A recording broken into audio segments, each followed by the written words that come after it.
Curious about the difference between Credit Karma reports and those from annualcreditreport.com? Let me explain. Welcome back to Guide with Samuel. Today, we'll look at how Credit Karma credit reports compare to the official reports you get from annualcreditreport.com. Step 1. Credit Karma provides free credit scores and reports based on TransUnion and Equifax data, updated weekly for monitoring purposes. Step 2.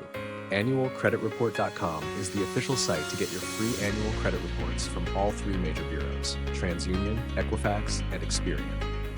Step 3. Credit Karma focuses on user-friendly score tracking and tools, but it doesn't provide the full official credit report that lenders see. Step 4. AnnualCreditReport.com offers the complete official credit reports used by lenders, but does not include credit scores. Step 5. Use Credit Karma for ongoing credit monitoring and score updates. Use AnnualCreditReport.com to check your full credit report once a year for accuracy. Quick tip: regularly check both to stay on top of your credit health and spot any errors early. If this helped, like, comment, and subscribe to Guide with Samuel for more easy finance guides. Thanks for watching.